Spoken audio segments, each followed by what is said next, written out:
Check out shares of Tesla soaring to all-time highs today, launching the company into the trillion-dollar club for the first time.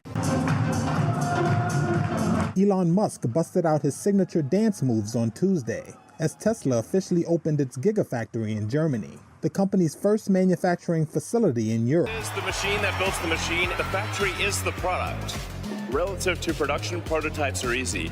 Production is hard. And this building is the most advanced car factory that Earth has ever seen.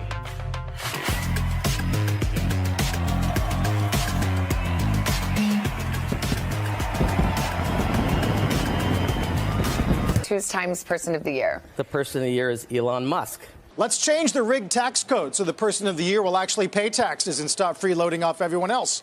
Musk fires back in a series of tweets, and if you opened your eyes for 2 seconds, you'd realize I will pay more taxes than any American in history this year. Yeah, David, let's set aside the name calling and look at what that numbers actually tell us, which is, in fact, that Elon Musk is set to pay the single largest tax bill ever this year. He's already paid about $7 billion in taxes, both to the IRS and the state of California. He's going to pay another $5 billion or so by the end of the year, bringing his total this year to $12 billion.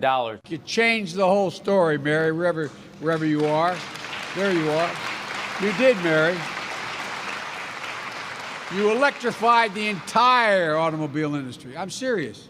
You led, and it matters. He wrote this on Twitter. President Biden is a damp sock puppet in human form. I suppose that means he has no backbone.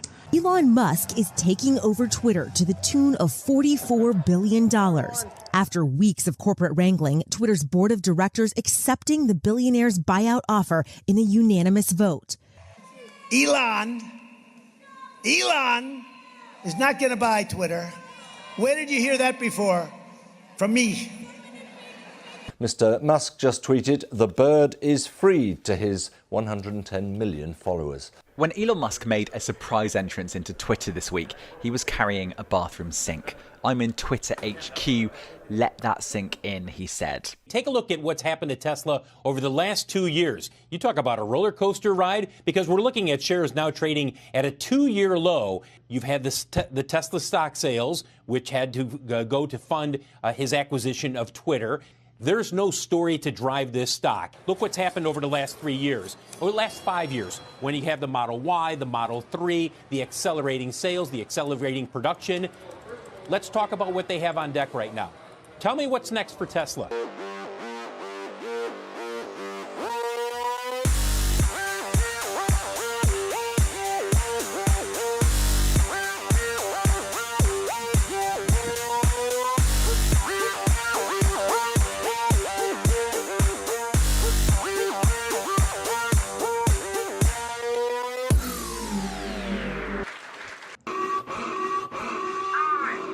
Seems to be ongoing now that CEO Elon Musk is in self-administered Twitter purgatory. He needs to use his Tesla shares as a piggy bank. Right now, it hits another new low. The market cap has fallen now below Walmart and JP Morgan. That's stunning in and of itself. If you consider where it started this year, Joe, it was north of $1.2 trillion. Okay?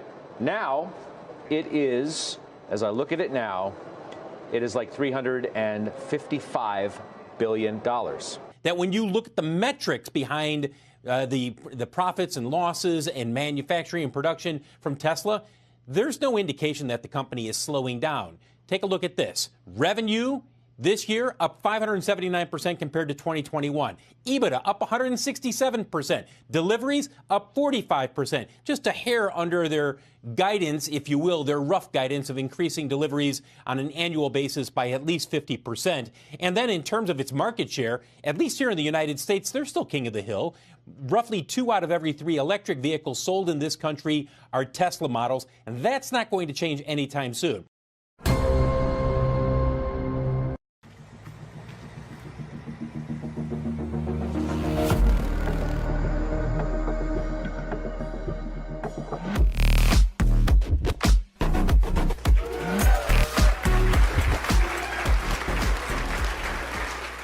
We expect the new cell factory to produce at least 100 gigawatt hours, and as I said, that's really just to begin with. Long-term, Tesla is aiming to produce well over 1,000 gigawatt hours, possibly 2,000 or 3,000. So this really is just the start. And that's equivalent to 1.5 million additional Model 3Y vehicles. And they will also be using 4680 for stationary storage as well. California Governor Gavin Newsom and Tesla owner Elon Musk are sometimes friends, sometimes foes. They were back on good terms today. The two coming together to announce a Tesla headquarters opening up in the Bay Area. This is, I think, a poetic transition from the company that founded Silicon Valley to Tesla. And we're very excited to make this our global engineering headquarters. Tesla's Model Y is the world's best-selling car, beating out Toyota's RAV4 and its Corolla models. And this marks the first time an all-electric vehicle is the best-selling car across the globe. Tesla will hold its Investor Day on Wednesday in its Gigafactory in Austin, Texas. Master Plan 3, the path to a fully sustainable energy future for Earth, will be presented on March 1st. Ending it with "The future is bright." What is this master plan? Master Plan Part 3. There is a clear path to a fully sustainable Earth with abundance. So how the master plan works? The thing that is needed at very large scale that is not currently present is a vast amount of battery energy storage. Our rough calculations are that this is about 240 terawatt hours, or 240,000 gigawatt hours. So if you've got solar or wind, you've got to store the energy when the wind is not blowing, the sun is not shining. And now we'll get into a little bit more of the details of the plan. Basically, 5 areas of work. First, renewably power the existing grid. Second, switch to electric vehicles. And one of the reasons why EVs are so enabling is this end-use efficiency point. Tesla Model 3, it's 4 times more efficient from the well to wheel than a Toyota Corolla. Third, switch homes, businesses, and industry heating to heat pumps. This is actually the lowest hanging fruit in terms of displacing fossil fuels. You know, they're all over this factory, they're in your house, and from an end-use efficiency perspective, there's a three times reduction in the total energy required to heat these buildings. Fourth, high-temp heat delivery and storage for high-temp industrial and chemical processes, and a little bit of green hydrogen in there for chemical processes that need hydrogen. And lastly, a small part of the pie, but a necessary part of the pie, is sustainably fueling planes and boats. Shipping accounts for 3% of global CO2. It's ripe for electrification. Even with lithium iron phosphate, long-haul ships can be fully battery-powered. So in the end, a sustainable energy economy is within our reach, and we should accelerate it. Yeah, I mean, so this is really the main message of today. And I really wanted today to be not just about Tesla investors who own stock, but really anyone who is an investor in Earth. What we're trying to convey is a message of hope and optimism. Optimism that is based on actual physics and real calculations, it's not wishful thinking. Earth can and will move to a sustainable energy economy, and will do so in your lifetime. If we're going to scale the way we want to do, we have to rethink manufacturing again. As part of the master plan, we have to make another step change in cost. In the end, that will probably look something like this, with a much shorter final line, blocking a lot less of the entire rest of the factory, so we can optimize material flow using the best practices.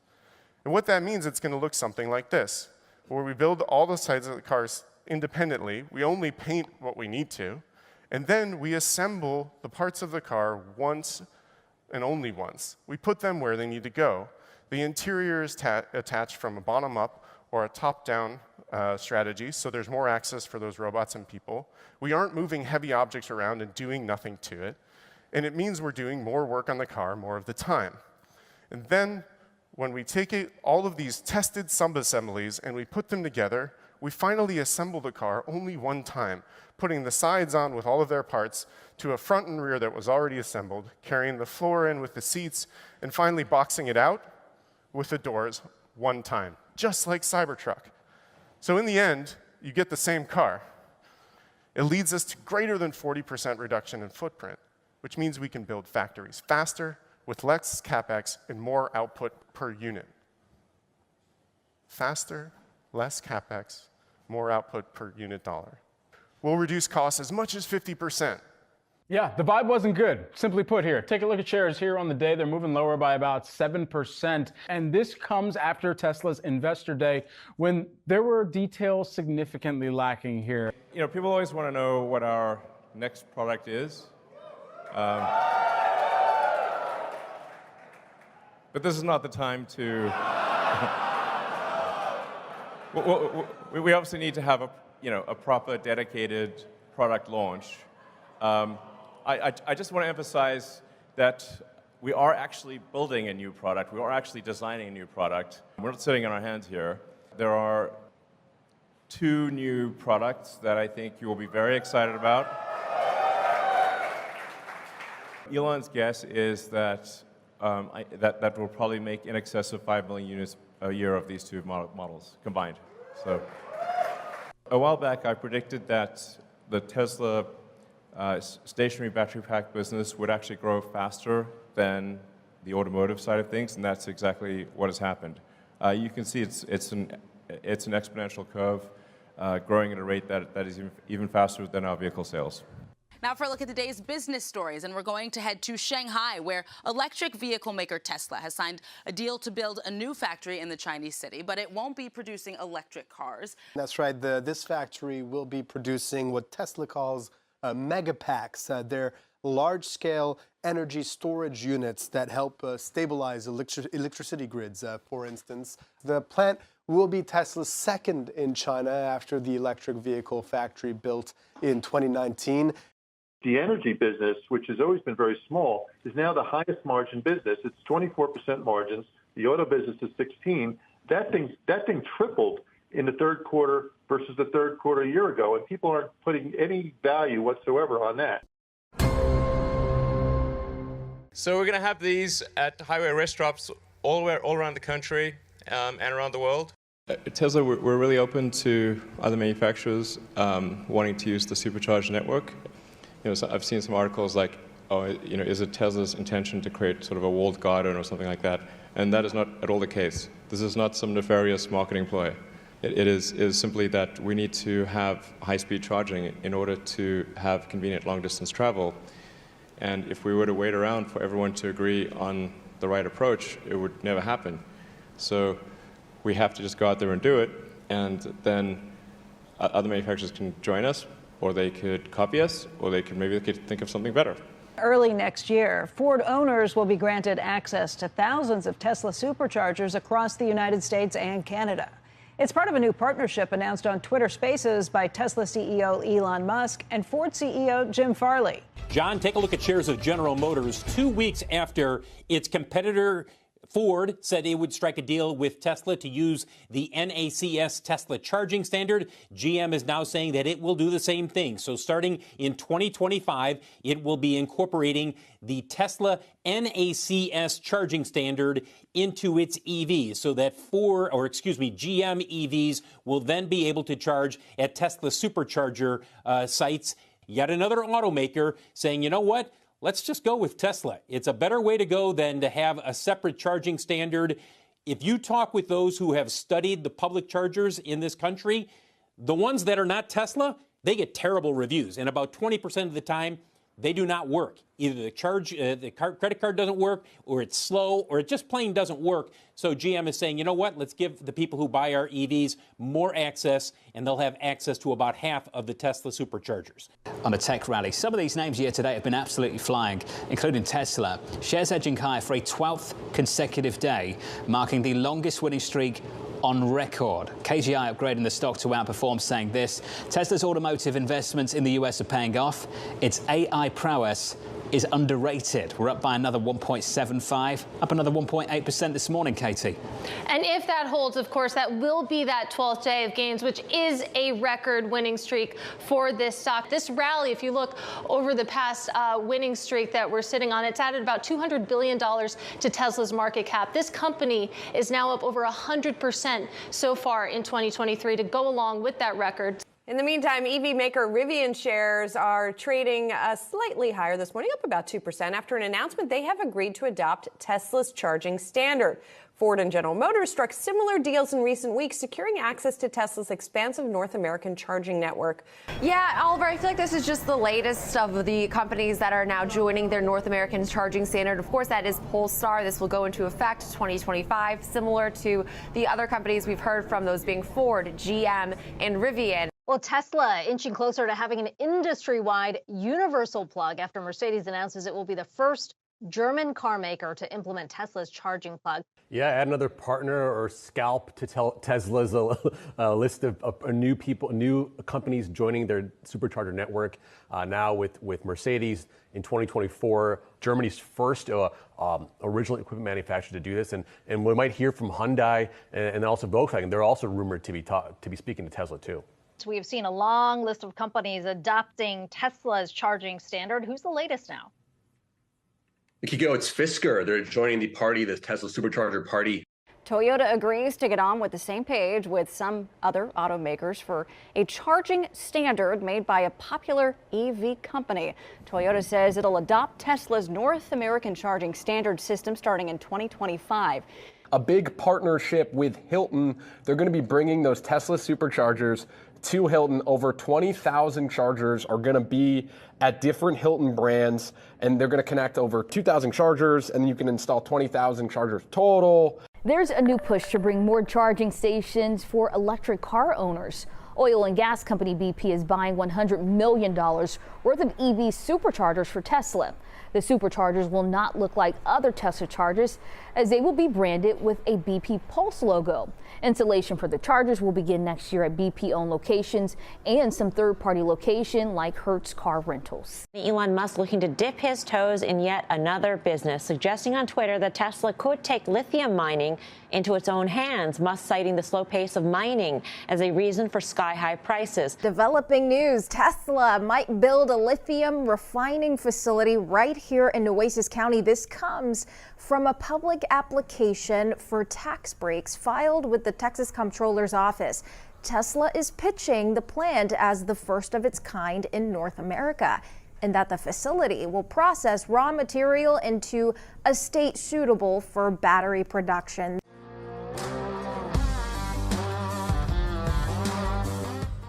We're incredibly excited to announce the biggest lithium refinery, one of the biggest lithium refineries in the world, and a location that will be able to, we expect, produce lithium for about 1 million vehicles and produce more battery-grade lithium than the rest of North American refining capacity combined. So, two of the most rich, powerful men in the world might actually fight, but at the moment, they're still grappling with the details.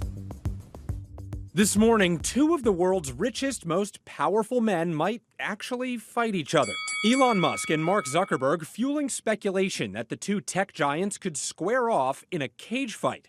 Musk posting on X, the platform formerly known as Twitter, "The fight will be managed by my and Zuck's foundations, not UFC. Livestream will be on this platform and Meta. Everything in camera frame will be ancient Rome, so nothing modern at all." Yeah, that was great. This whole thing started earlier this summer when Musk challenged Zuckerberg to a cage match after Zuckerberg's Meta launched Threads, a direct competitor to Musk's platform. My pick, Musk. And I'll tell you why. Yes, 5'7" versus 6'1", all the height and weight difference. But it's an attitude when you're in the octagon. When you look at guys like Frank Mir, Dana White, when you look at all these guys, Tyrus, when they get in that octagon, when they get into that ring as boxers or as fighters, it's all about the attitude. Right. You go in ready to do it. And I don't think Zuckerberg, who's more of a soy boy, can keep up with Musk, who's an alpha. Okay. Do you want me to respond? Yeah. I did the first 4 UFCs where it's a 600-pounder, like we had a sumo wrestler. That was before there were rounds. You had to be knocked out or choked out to do it, so you could go watch them online. If I watched a 160-pound guy crush 250-pound guys, if you know jiu-jitsu, If Zuckerberg's really training and Elon Musk prides himself on not training at all, he'll last 45 seconds. Yeah, but Elon has a move that he calls the walrus. And so he just lies on top of his opponent and does nothing because he is larger in stature. You know what? I changed my vote then. Yeah. That sounds like, how do you beat that? How do you beat that, Lisa? I want to make my argument for Elon. So he's taller, he's smarter, his IQ's higher, and he's 51. By 2 points. No, he's 51, so he's got some wisdom, but he's still able to move around and be a little bit scrappy. Also, he had some hardship growing up, right? So he's tough. He's had to go through some stuff. I don't know. What, divorce? This is never going to happen. When he was young. He's a street fighter. He had bullies that beat him up. His bullied. dad was not nice. He went through a lot of stuff. So he's gone through hardship. It's a lot of losers. So he's a scrappy. So I think Elon Musk, with the size, the age, the height, the scrappiness, I think it's over for Mark. We spent a lot of time on design of the pickup truck. Like, I think it's the coolest car I've ever seen, to be frank. I think it's, not everyone may share that opinion, but worst case scenario, we'll build a normal looking truck. Yeah, no problem. We know what those look like.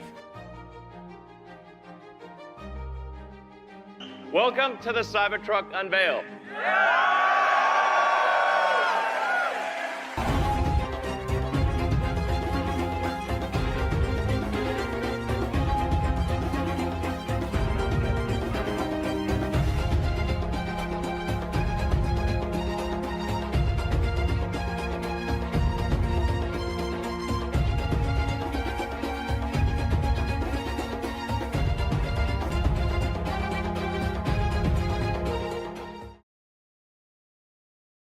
It's interesting looking at the car itself because it's ugly.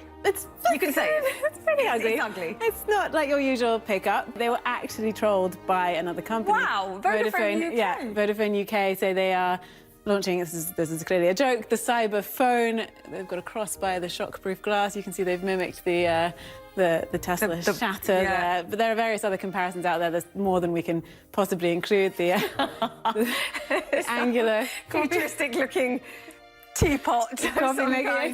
What else do we have? This is great. We've got the dump truck. Oh, now that's flattering. We like trucks that use a lot of gasoline, that smell like diesel, and are powerful. And I think this whole idea of e-truck runs against the ethos of what we're used to with pickups, which is just raw torque. The demand has been incredible. I've never seen actually such a level of demand at this. We've never seen anything like it. They have collected 200,000 reservations. When you compare the Model 3 reservations after a couple of days with the Cybertruck reservations, 267,000 of the Model 3 versus 200,000 for the Cybertruck. Sorry it took it longer than expected, but there were a few things that got in the way, like insane global supply chain shortages. Welcome to the Cybertruck delivery event. It's very rare that a product comes along that is seemingly impossible. Experts said was impossible, that experts said would never be made. And if you're ever in an argument with another car, you will win.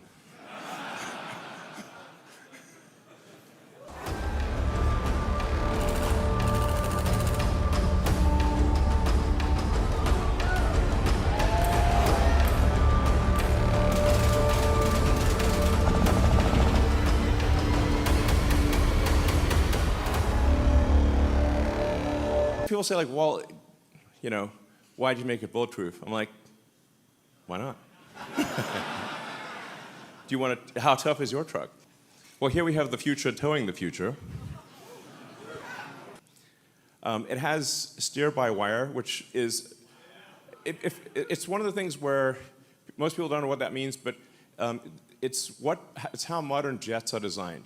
The steer-by-wire, which gives you variable gain. So if you turn the wheel the steering yoke a small amount in the parking lot, it will turn the wheels a lot. But if you turn it on a highway, it turns the wheels a small amount.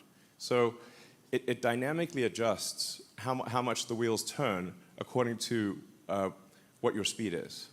And this actually makes it very easy to drive. And it has a turning circle less than a Model S.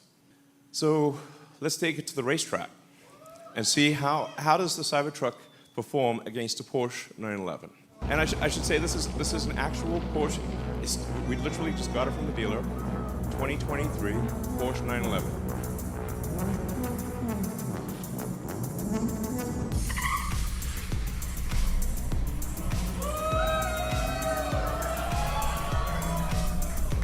but wait, there's more.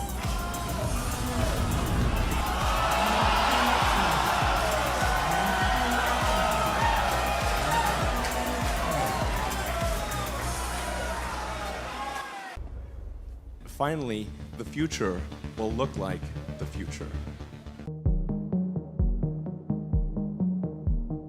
Just a few months ago, a judge took away the record-setting pay package Tesla gave Elon Musk, saying it was an unfathomable sum of money, that it violated state law, and that it was unfair to shareholders. But those same shareholders just voted to give Musk all that money in stock options back. Make us a $650 billion company and we will reward you handsomely, shareholders said. And for a lot of them, that really felt like shooting for the moon because it was more than 10 times what Tesla was worth back then. People didn't expect to ever have to worry about paying this kind of package to Elon in 2018 because the numbers seemed ridiculous. But you know what? In under 3 years, Tesla reached that goal. A judge in the U.S. state of Delaware has annulled a $56 billion pay package that was awarded to Elon Musk in 2018. Calling it an unfathomable sum that was unfair to shareholders, adding it was negotiated by a board of directors beholden to Musk. But this ruling would not go unchallenged. Tesla's board asked shareholders to vote again. Other news now, a high-stakes vote tonight with Tesla shareholders just moments ago reinstating that controversial $56 billion pay package for CEO Elon Musk and moving the electric car makers incorporation to Texas. So shareholders have had their say, again, approving Elon Musk's big payout. But it's not binding. It's just an argument that the company can now make to a judge to say, you see, you said this was unfair to shareholders, but shareholders want this. What we don't know is whether that will be enough to sway a judge to give final approval. Tech titan Elon Musk is known for being a car guy, a rocket guy, a social media guy, and now he's also a supercomputer guy. And Elon Musk says Tesla will spend well over $1 billion by the end of 2024 on building an in-house supercomputer known as Project Dojo. Musk wants to use this supercomputing power to improve Tesla's autonomous driving capabilities, and finally deliver on the company's years-long promise to bring robotaxis to market. Supercomputers are also needed to train Tesla's humanoid robot, Optimus, which the company plans to use in its factories starting next year. All in all, Musk says that Tesla plans to spend $10 billion this year on AI. Musk's new AI venture, xAI, also needs powerful supercomputers to train xAI's chatbot, Grok, which directly competes with OpenAI's ChatGPT and Google's Gemini chatbots. Several of Musk's supercomputer projects are already in development. In August, Elon Musk teased Tesla's AI supercomputer cluster called Cortex on X. Cortex is being built at Tesla's Austin, Texas headquarters. Back in January, Tesla also announced that it planned to spend $500 million to build its Dojo supercomputer in Buffalo, New York. Meanwhile, Musk just revealed that xAI's Colossus supercomputer in Memphis, Tennessee was up and running. In 2015, Elon Musk made a bold promise that Tesla vehicles will drive themselves in 2 years. While the concept of self-driving has investors and enthusiasts excited, Musk and Tesla have a history of missed promises. Next year will probably be 90% capable of autopilot. Elon Musk out with a bold promise yesterday. He said there would be 1 million Tesla robotaxis, I should say, on the road next year. I'm very confident about full self-driving functionality being complete by the end of this year because I'm literally driving it. I don't know, I'm the boy who cried FSD, but I think we'll be better than human by the end of this year. Tonight is Tesla's highly anticipated robotaxi event, 10 p.m. Eastern Time, something Elon Musk and others have pointed to as key for the company's future.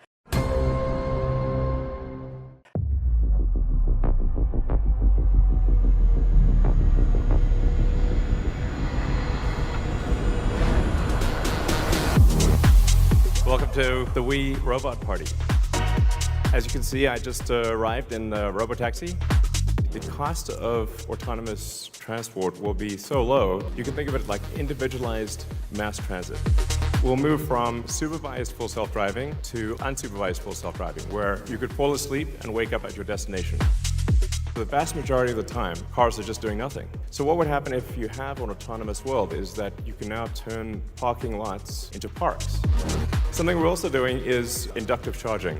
The robotaxi just goes over the inductive charger and charges. The Optimus robots will walk among you. And what can it do? It can do anything you want. Oh, and what happens if you need a vehicle bigger than a Model Y? I think it's going to be a glorious future. With that, let's party. Rage.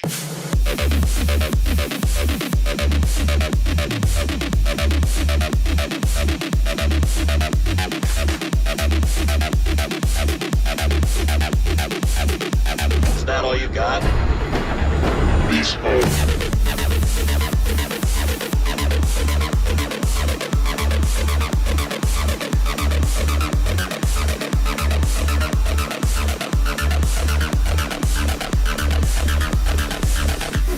This is awesome!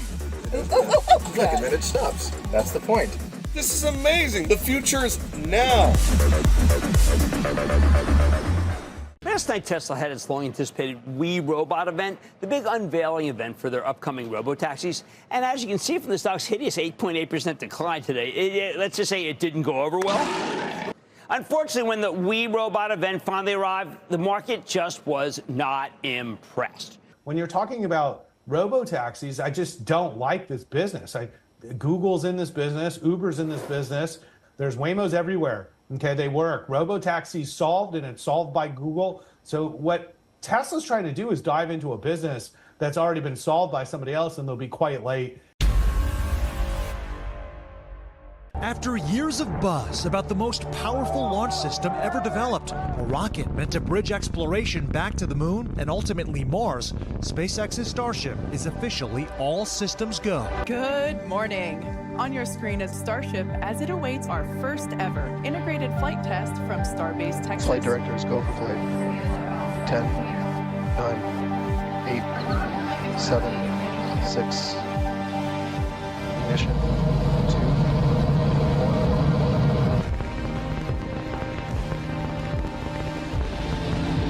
Starship vehicle, tower clear, we're into PIX over.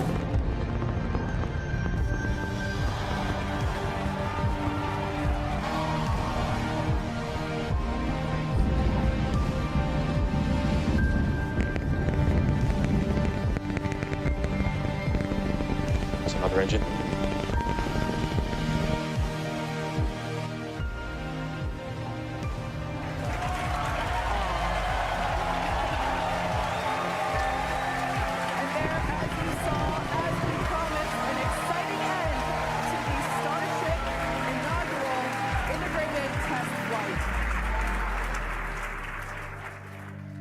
SpaceX putting on a brave face. You heard all that applause. Calling it a successful failure does raise some questions, though, about NASA's timeline for a planned return to the moon.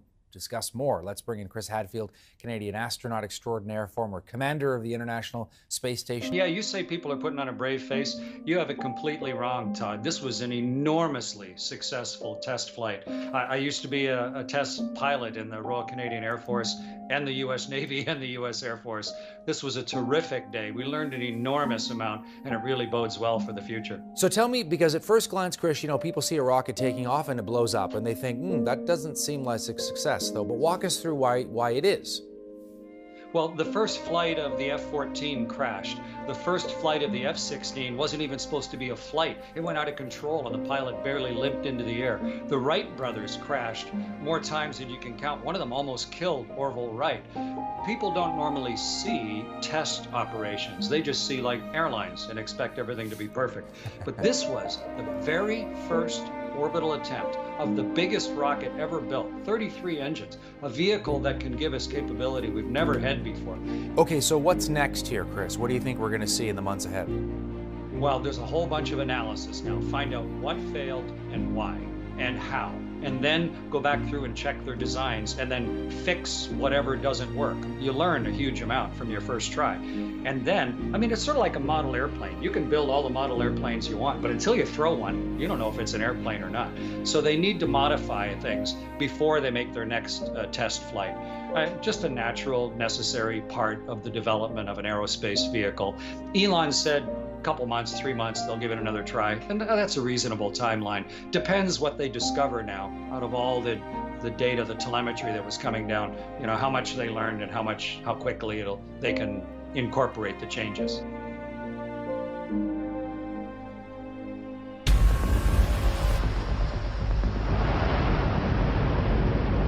Attention all flight crew members, this is the final go, no-go poll for operations. Raptor 1. Raptor 1's go. Raptor 2. Go. Stage 1. Go. Stage 2. Go. Flight directors go for launch.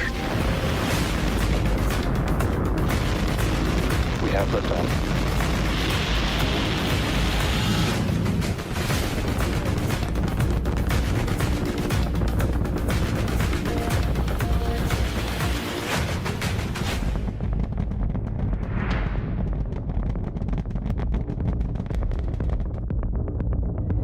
Vehicles pitching downrange.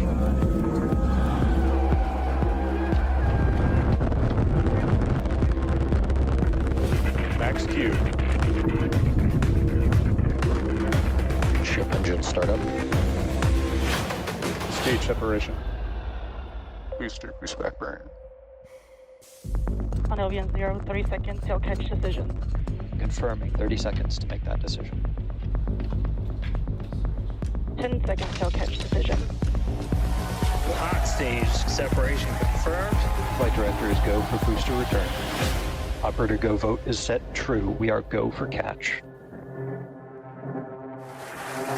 Booster coming in hot for booster catch. Booster FTS is saved.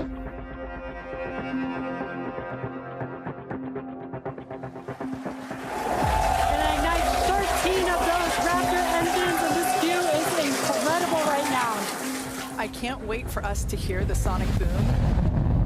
Booster landing burn startup.